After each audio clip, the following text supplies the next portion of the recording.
In the Book of Mormons, it says in 2 Nephi 5:21, and he had caused a cursing to come upon them, even a sore cursing, because of their iniquity.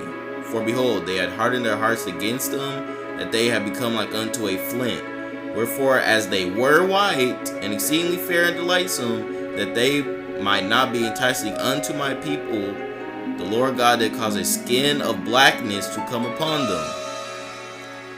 So what this is saying in the Mormon Bible is saying that black skin is a curse. Is black skin a curse? By the end of this video, this question will be answered.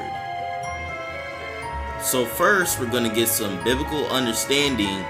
Then we're going to look at this from a common sense perspective.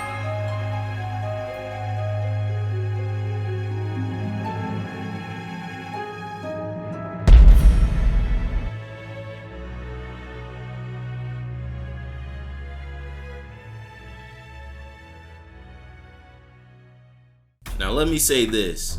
This video is not intended to attack any nation's skin color, alright? All we're trying to do is look at reality. Some would say skin color doesn't matter.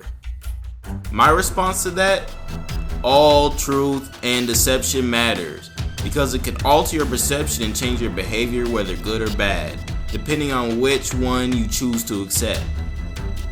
Take, for example, Sammy Sosa. In less than 6 months, this man changed his skin from a dark chocolate color to a vanilla color. If he knew that black skin was blessed, he would never have done that. The deception is so great that you even have Asian people putting masks on their face when they go swimming or go to the beach, just so their skin doesn't get darker.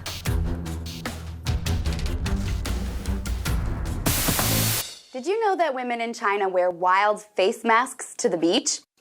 Dubbed face kinis, they serve as excellent sun protection in a culture that prizes pale skin as a sign of wealth and beauty. Swimmers often buy the masks for a few dollars at local stores and then make their own funky fashions by pairing the masks with colorful, full-body swimsuits. Currently, between 2 and 3 million skin cancers occur globally each year. So China's face kinis not only keep you beautifully fair, they also offer practical protection. Notice that she said the face kini offers practical protection against the sun. We will look at this later, but first, let's look at the definition of melanin.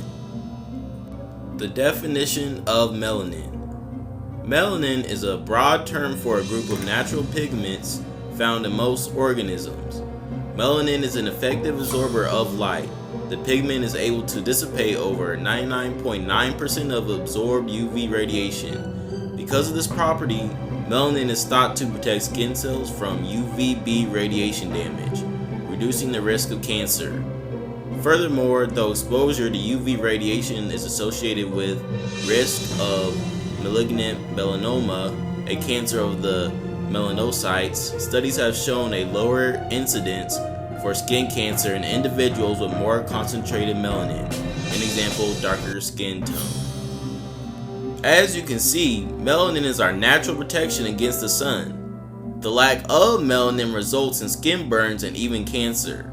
So China's face kinis not only keep you beautifully fair, they also offer practical protection.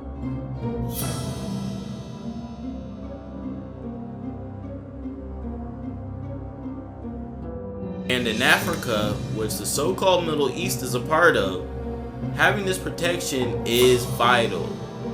In fact, no matter where you are in the world, melanin in the skin is needed.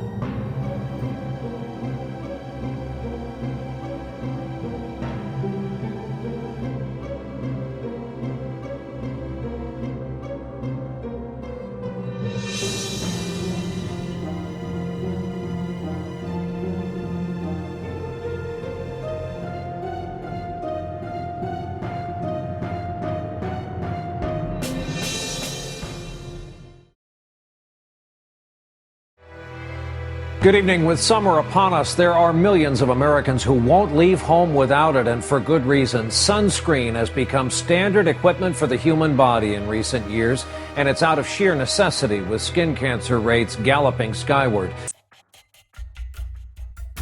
Let's take a look at the Bible. In the Bible, there's no example of black skin being called a curse. But whenever you see white skin being put on somebody, it was a curse. Except where Moses put his hand to his bosom and took it out and it turned white from his already black skin. Okay? 2 Kings 5:1. Now Naaman, captain of the host of the king of Syria, was a great man with his master, and honorable, because by him Yahuwah had given deliverance unto Syria. He was also a mighty man in valor, but he was a leper. Snowden says he was a mighty man in valor, so basically strong. He was a strong man, but he was a leper. Now, this doesn't make sense because in the churches, some churches teach that leprosy is where a disease where your nose and ears and fingers fall off and stuff like that.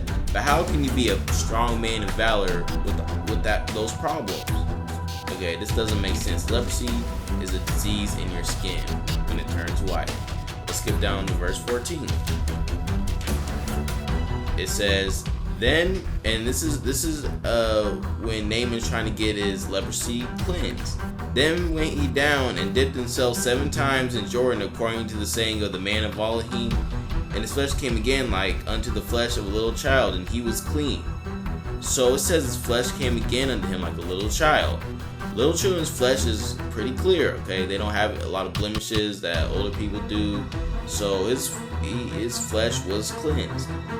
Now let's see what happened when Gehazi tried to take a reward for the healing of Naaman. Let's see what Elijah told him. Verse 27. Leprosy therefore of Naaman shall cleave unto thee and unto thy seed forever. And he went out from his presence a leper, as white as snow. There it is again, just like in Numbers 12 it says, from his presence a leper, white as snow. Leprosy was when your skin turned white.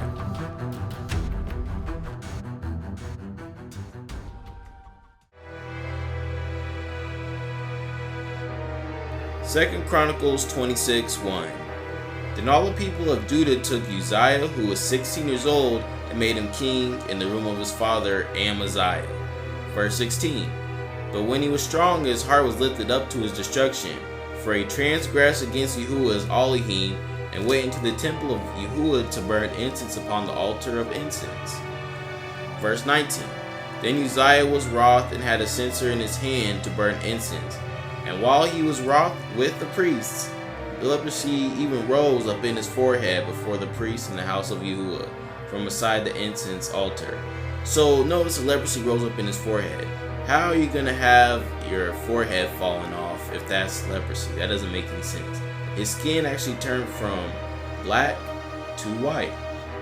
Verse 20.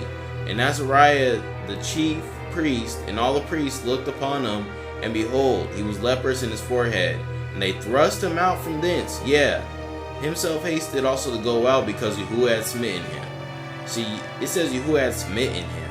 So this is how you know this was a curse from Yahuwah. Verse 21. And Uzziah the king was a leper unto the day of his death, and dwelt in a several house, being a leper, for he was cut off from the house of Yahuwah. And Jotham his son was over the king's house, judging the people of the land.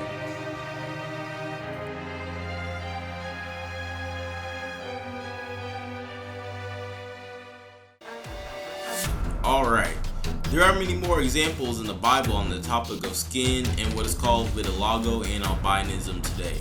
But hopefully by now you get the point. Black skin is not a curse, it's a blessing. And to be honest, it really wasn't this necessary to go through all this. Common sense tells us that the Most High did not create the sun to burn our skin.